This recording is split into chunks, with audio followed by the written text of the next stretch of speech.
Ephesians chapter 4 and verse 10.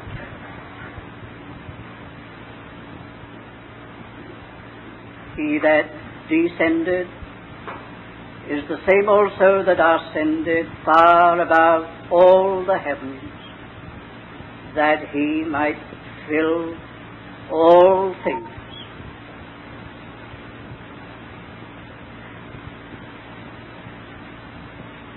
We have been seeking already to see that into that last clause of a parenthesis,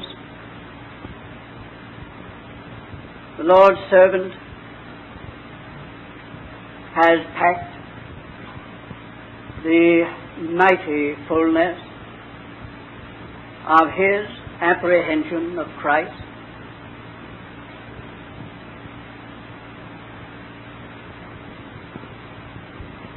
We have tried to enter into the tremendous emotion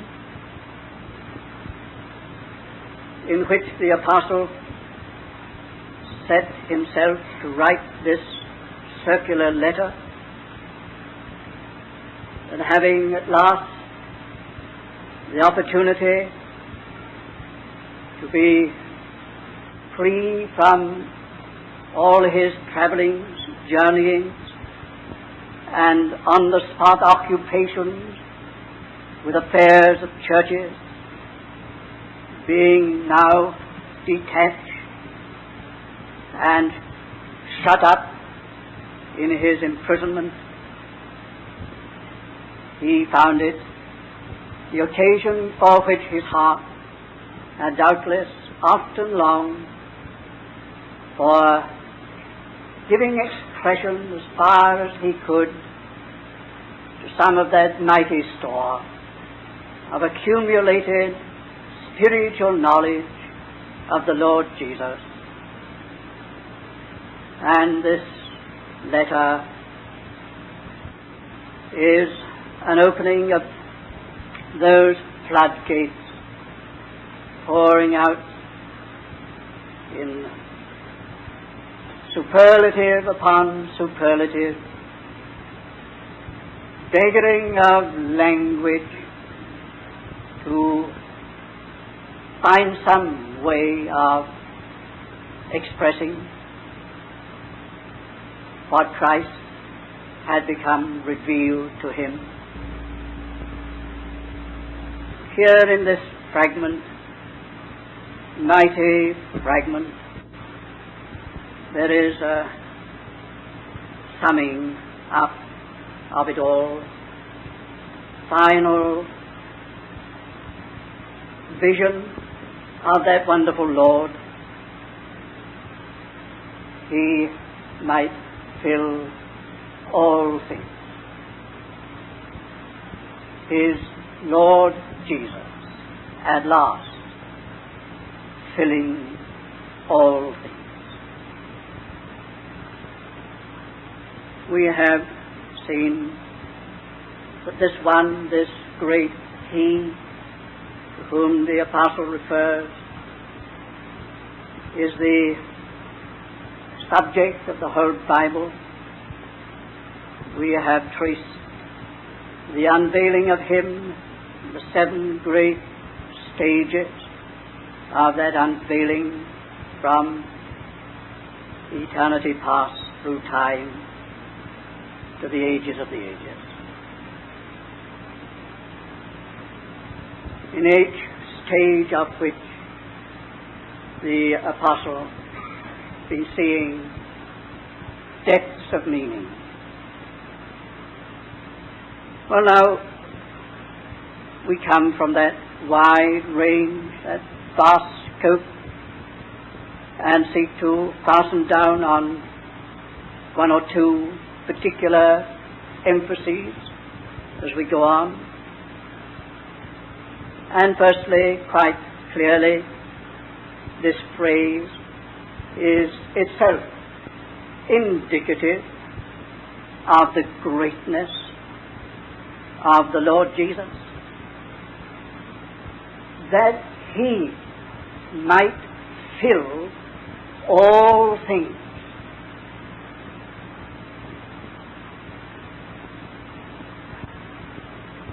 The final all things.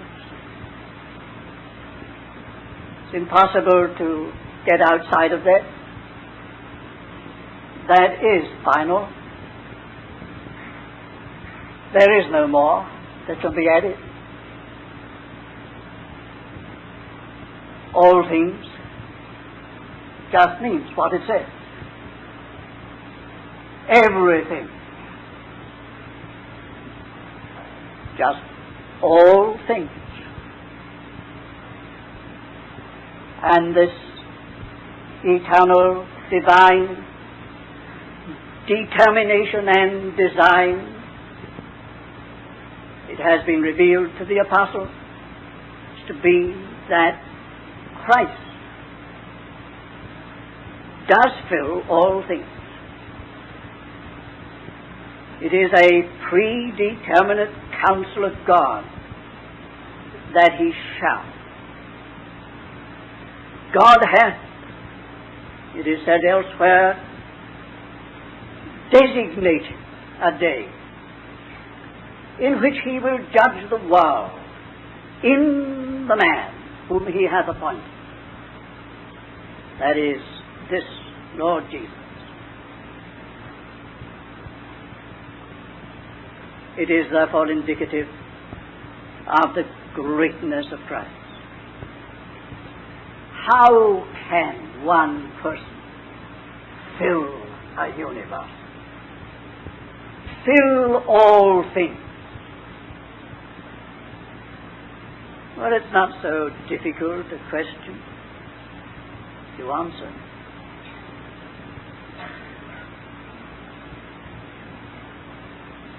You will not go to any part of this world in all its length and breadth without you will find traces of the evil one.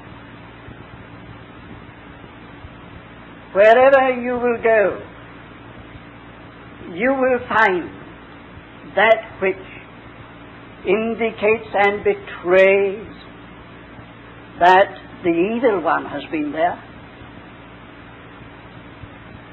Evil by the evil one fills this world. Anywhere, everywhere. And we may say, in its natural condition, he, the devil, has filled all things. But though you do not see him in personal form, you know he's been there. And very often you know that he is there. He has filled this world with his evil self and his evil marks. A trade is everywhere. He has filled the very atmosphere with himself. He's done it. He has done it. That is unchallengeable, I think. You can meet that one anywhere, in anything, in the creation which he has captured from Adam. All right, is that true? You meet him in his nature. You meet him in his disposition. You meet him in his evil atmosphere of presence. You meet him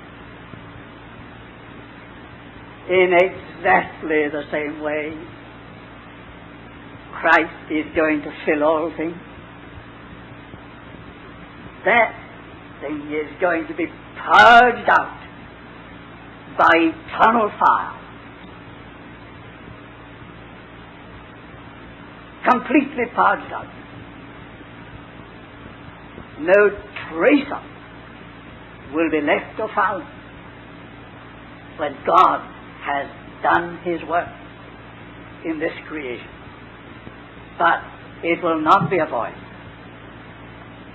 His Christ is the one who is destined so to fill all things that you may go anywhere in his created universe and know him by his footsteps, sense him, feel him, recognize him. But what a difference. What a different atmosphere. Now this present time in which we live, though so poorly serving that purpose, is a time in which just some little reflection of what is to be can be found.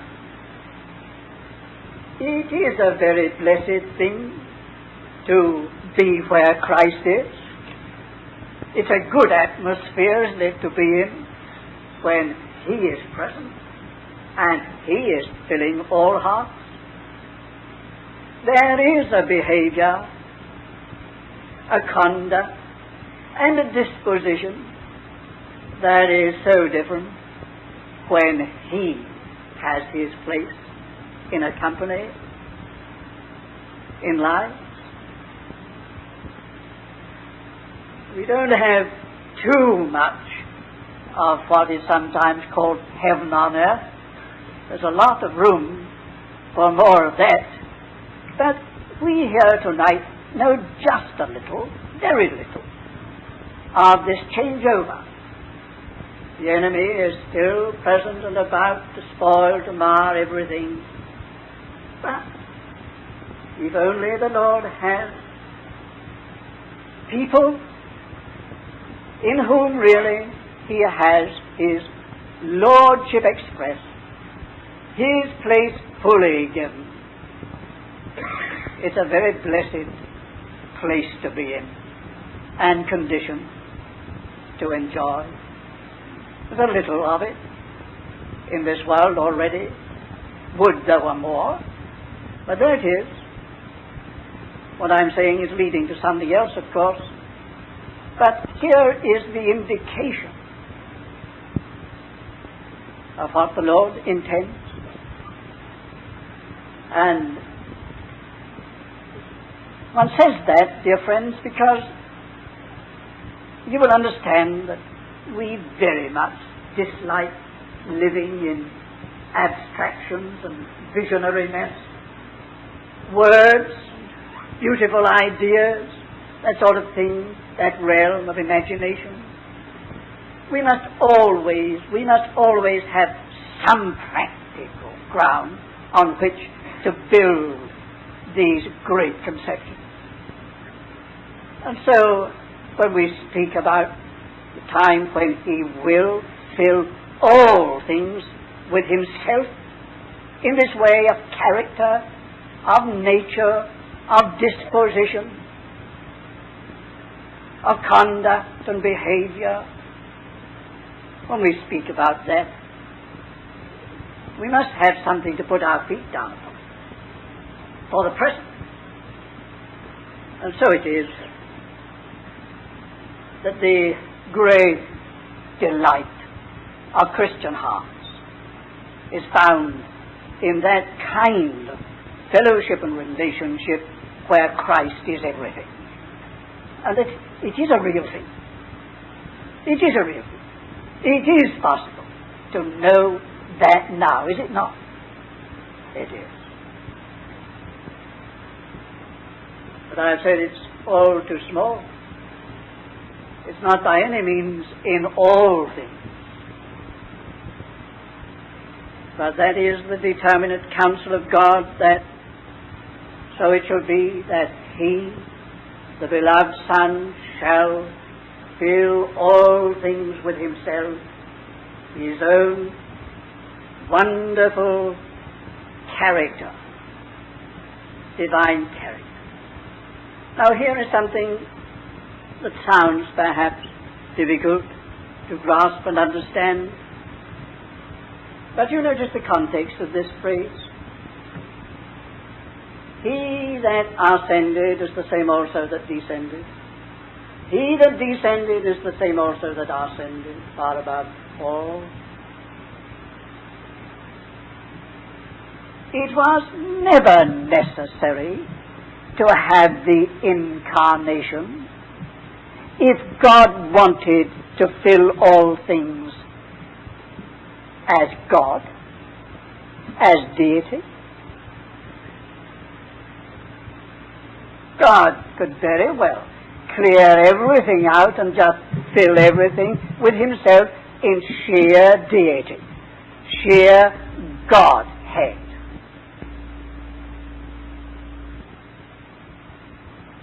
But this statement, he descended and ascended in order that he might fill all things, indicates this. It indicates the incarnation. How did he descend? Well, we know. By incarnation, he came down in flesh, in humanity. He humbled himself and took the form of a servant, and being found in fashion of a man.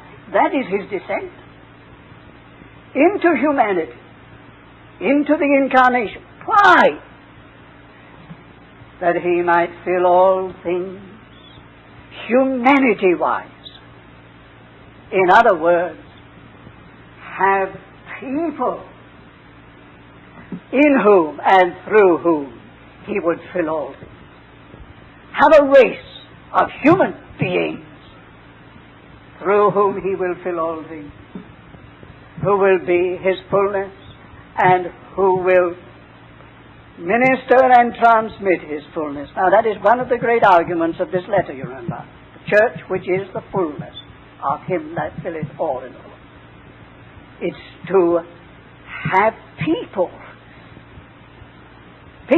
human beings, for the expression of his fullness in his whole created universe. You and me.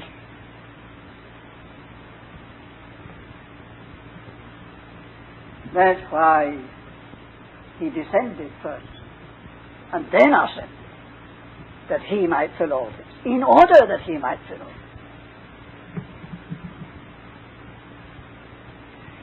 This great cycle of the deepest descent to touch the heart and root and core of all the trouble, down to its very depth.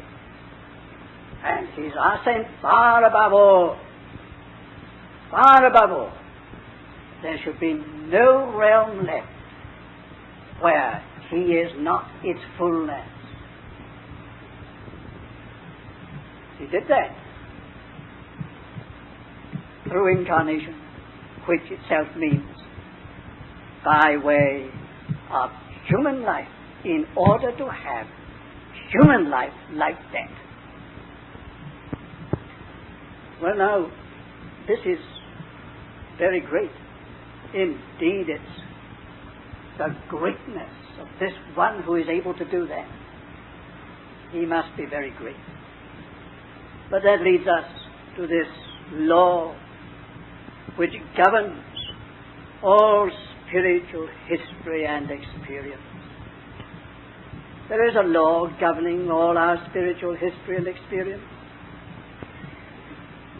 Our spiritual history and experience is not just something that is of its own free will happening to us. It is under this law. It is controlled and governed. The experience that we are having, spiritual, the history that is being made, in our case spiritually, is held by this law.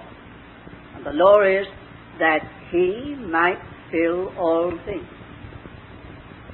See, if it is this matter of men, of people, of humanity, of human life, then there must be something in, behind, and over what happens to us when we get into God's hand. And this is what it is. God is taking us the way in which He is taking us with this one object in view, that His Son, Jesus Christ, shall fill us, shall fill all things. But you know, He can't start from zero with us, unfortunately. We are already so full, aren't we? We are already so full. So full of our own ideas, of our own desires, of our own ambitions, of our own interests, of our own strength. Oh, what a lot there is of which we are full. You see, that's just the trouble. That's where it began with Adam. Adam made this great bid to have all the fullness in himself. In himself. Well, the Lord let him have it. And Adam is more than one person who lived so many centuries ago. Adam is a very big corporate person who has filled the world and is still making a bid to have everything in himself. He's very full of himself, very full of his own cleverness, ability, power, wisdom, and what not. He's filling himself more and more with his own fullness.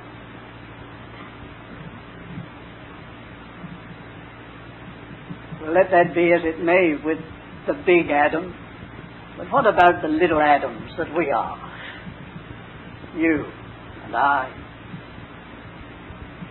Well, we don't know, we wouldn't believe it until the hand of the Lord comes upon us, just how much there is of us in the picture. And when the Lord begins to work upon us, we begin to discover there's a lot more of us than ever we would have suspected or acknowledged. Indeed, this is an endless matter. It's a bottomless pit, this.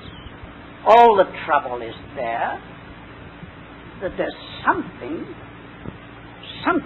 there that has got to be got rid of and got out of the way. Is it true? Our simplest troubles with the Lord are on that basis, and our biggest and most complex. And so if He is to fill all things with Himself, there's got to be a history, a deep history of making room for Him completely by an utter emptying of us of everything that is not Christ. It is not just negative. It sometimes seems negative, emptying, undoing, breaking, and all that. But this law is operating. It's a law in nature. It's a law in nature. God put every tree in the garden into the hand of Adam. He got to cultivate it. And wasn't necessary for there to be evil present in order that the pruning knife should be used. That was a natural process. To produce something better, you have to get rid of something not that much good. To produce something more, you have to reduce a great deal. It's a law in nature. See it everywhere. Unto the better and unto the more, there is always a process of reduction. What looks like destruction, but we know that in the long run it is not destruction. It is constructive fruitfulness. That law operates everywhere, but here in the spiritual realm, just as God has written this law in the creation, in spiritual experience, it's like that.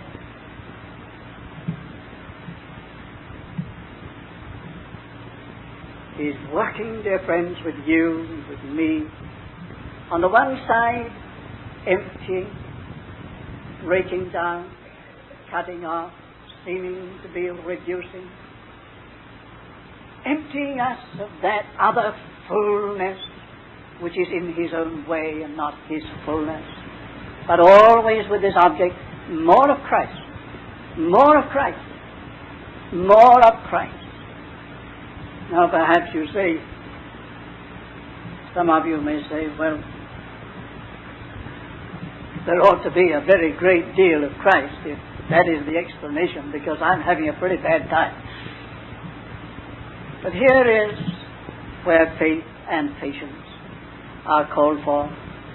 And we may take it, oh, you may take it, as a fixed law, that any kind of work on his part which has an emptying effect, an undoing effect, a weakening effect where we in our self and self-life is concerned, is determined by God to produce more of his Son.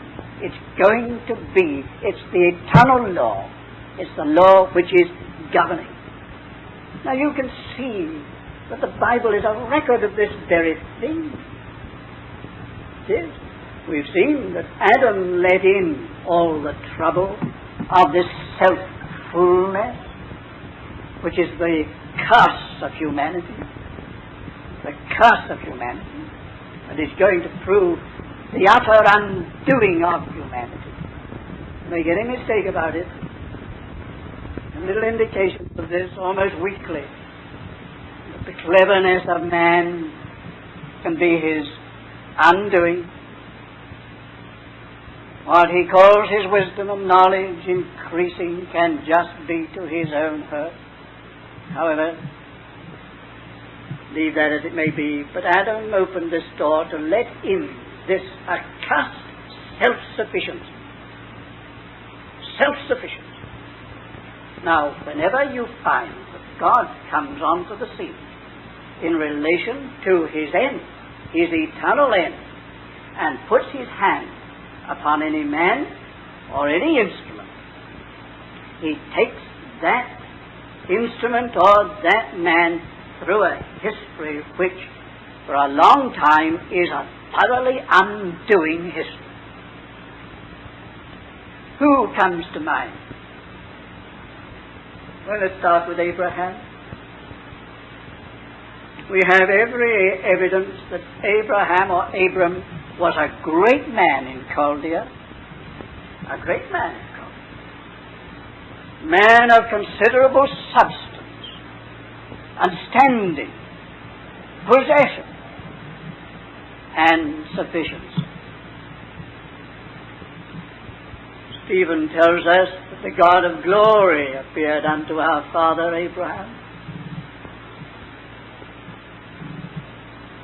And how did the God of glory begin to work?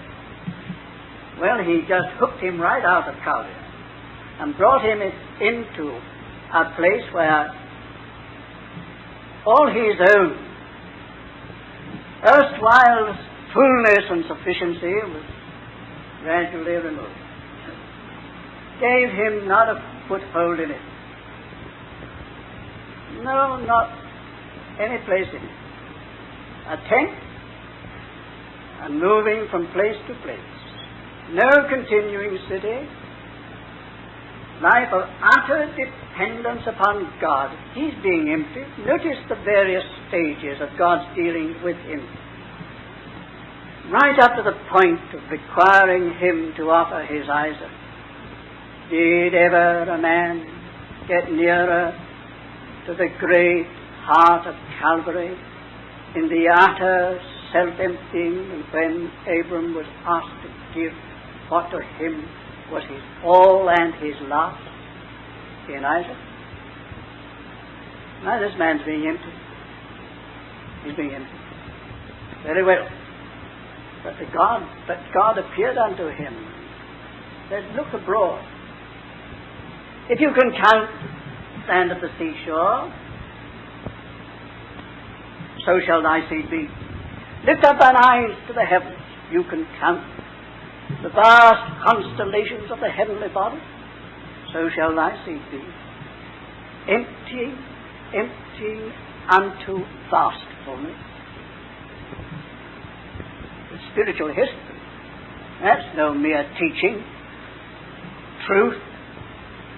Ask Abraham whether it's real. Jacob is elect, destined, mark you, to build the tribes of Israel by his 12 sons. Fullness is to come that way. Tremendous fullness. This seed of Abraham is going to come through this man Jacob. All right. Jacob, as we meet him, is a man very self-sufficient, full of his own cleverness and artfulness. He can do it. He is sufficient for the situation. And for the 20 years of his life with his uncle Laban, that's the kind of life he was living, tricking and triumphing by his own self-ingenuity and cleverness and artfulness, all the time getting the advantage himself simply because he could do it. Very well. What about Jabbok and Peniel? The Lord, one of those theophanies of which we were speaking this afternoon, met him there and said, now then, we are going to settle this matter once and for all. I have allowed you plenty of scope, plenty of rope, given you all these years to extend yourself. But I've chosen you for something better than that. Now then, the issue is up. Tonight we settle this thing. Jacob started out again to try it on the Lord. He found he'd met his match, and more than his match, that night. No, that story is told very often, is put the wrong way. That Jacob wrestled with the angel. He never did until the angel wrestled with him. There came a man and wrestled with him. God took the initiative in this matter. God took this thing into his hands. It was God who said, we are going to settle this mighty issue before you go back to that place. A covenant, a purpose. We're going to settle this thing. Who's master? Jacob or the Lord? Oh, what an emptying that night. Not all at once, perhaps, for there are still some traces of Jacob after that. But when at last you meet him in the presence of Pharaoh, what a poor, poor creature he is as he talks to Pharaoh. Few, hard have been the days of my life. Leaning upon his staff, he's a very empty man, a very broken man. Now the Lord can do something. He's a very empty man, a very broken man. Now the Lord can do something. The Lord can do something. Out of that will come the purpose of God. We just mentioned it. It's so patent, isn't it? What about Joseph? Well, first introduction to Joseph good and nice young fellow in many ways, pet of his father, not more, but very conceited, very indiscreet, telling his brother about his dreams and implying, "You're going to be the ones who bow down to me," provoking the situation which was God's sovereign opportunity of starting up this work of emptying.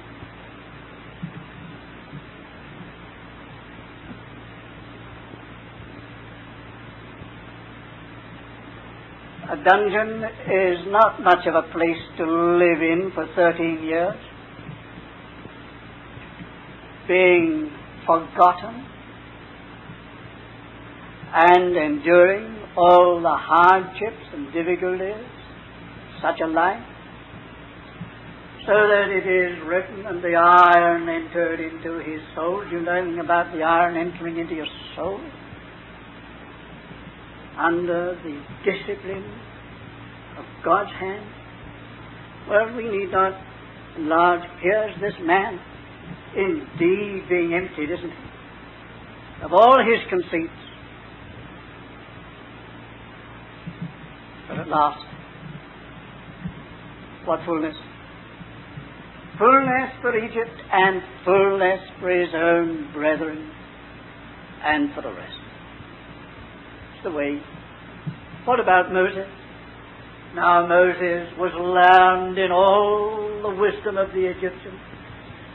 What a man Moses was in the first 40 years of his life.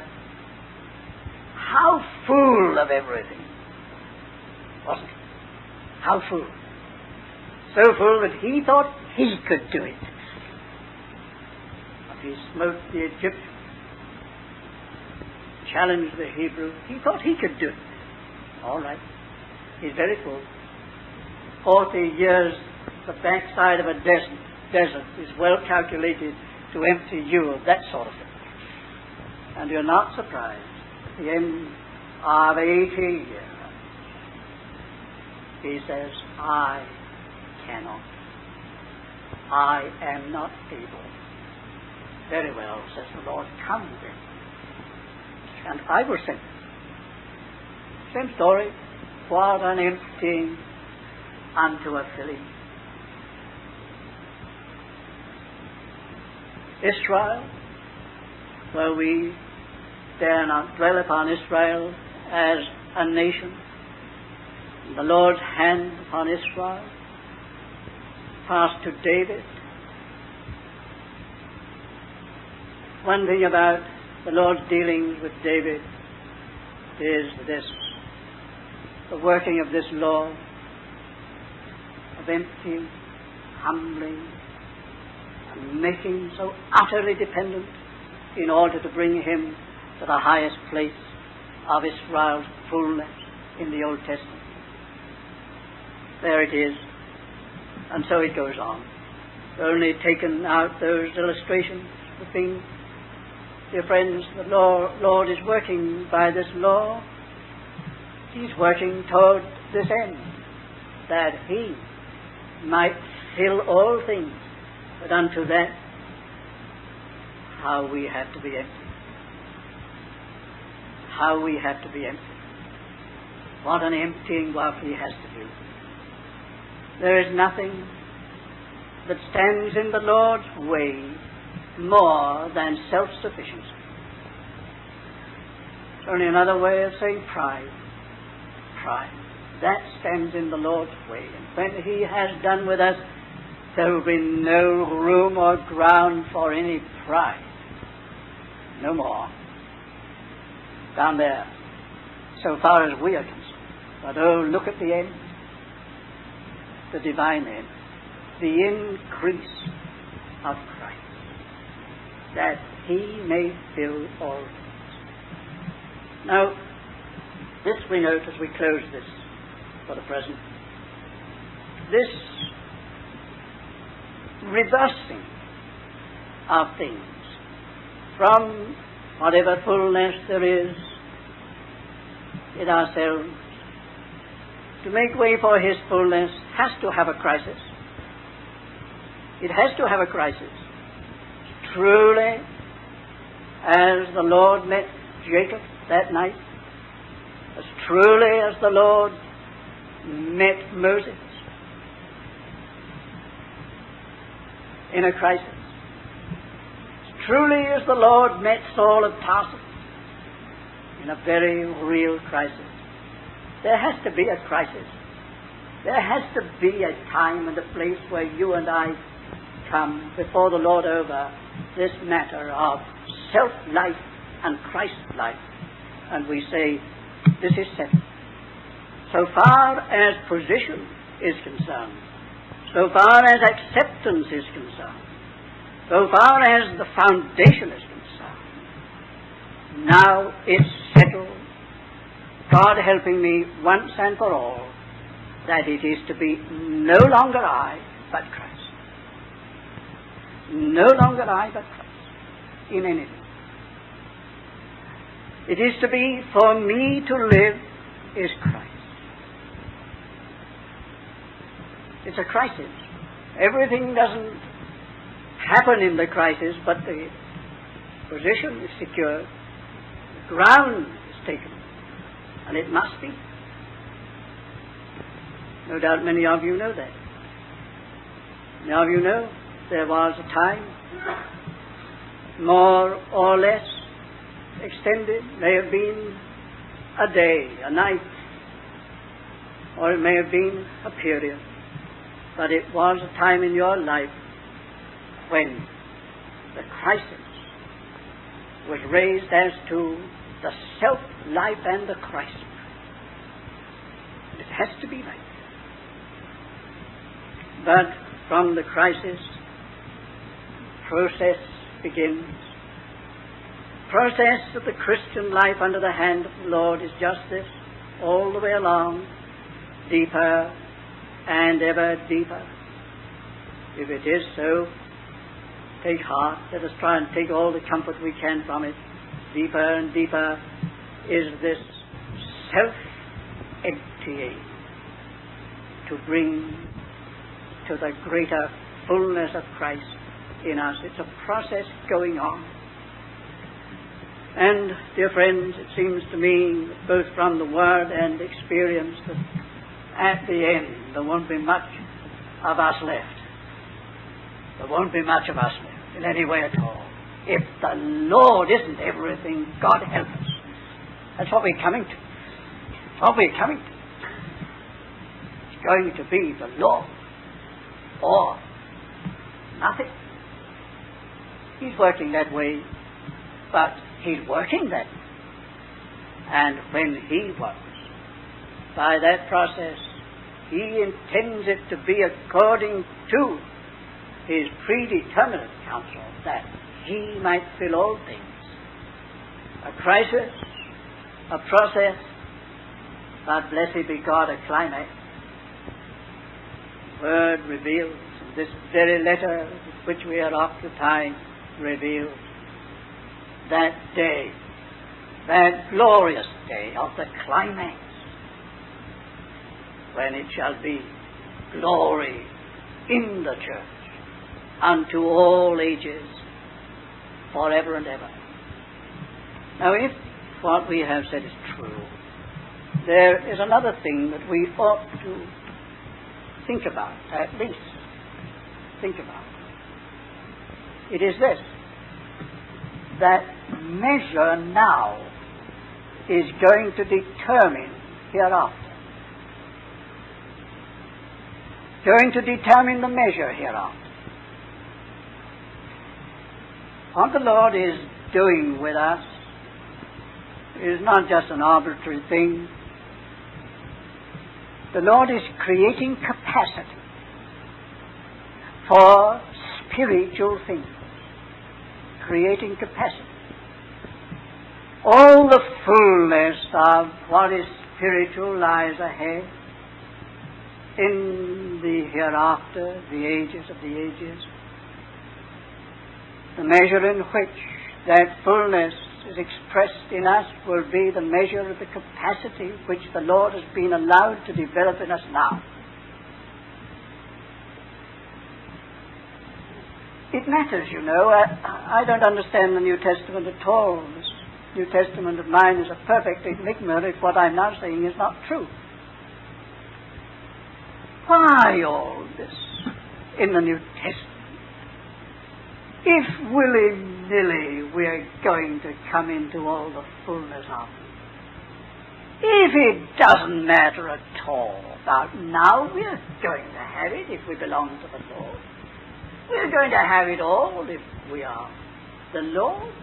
Why all this? About whom the Lord loveth, he chasteneth. All this about discipline and suffering. If it doesn't matter, we are going to have it. You see what a situation that raises? It certainly says this most powerfully.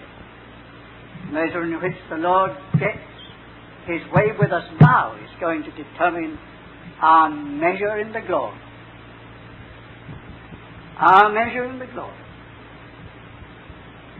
And none of you who know anything about the difficulty and suffering of the Christian life fails to see that the Lord is seeking by painful means to enlarge us.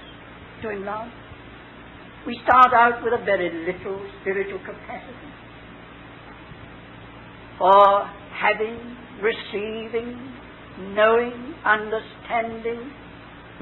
Very little capacity for spiritual things. The Lord gets to work upon us, and this stretching business is awful difficult, very hard, this enlarging.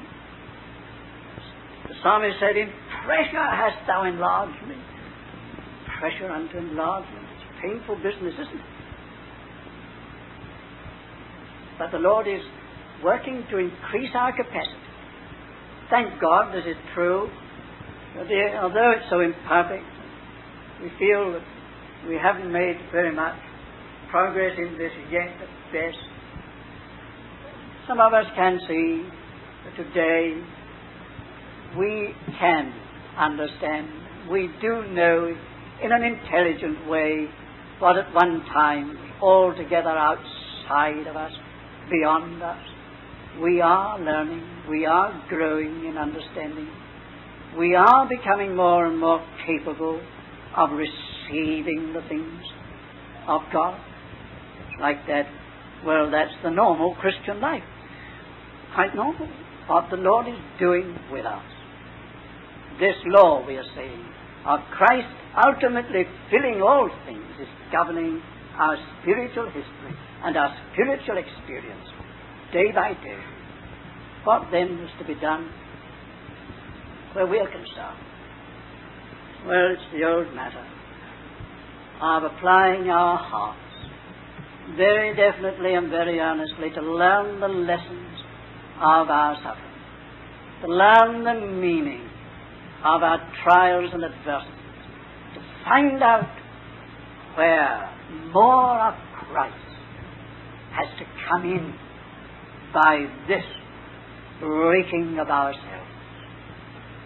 That is cooperation with God toward His end. He descended, came right down here to take us in our humanity, and has ascended far above all. Both things are governed by this purposive statement, in order that He might fill all things.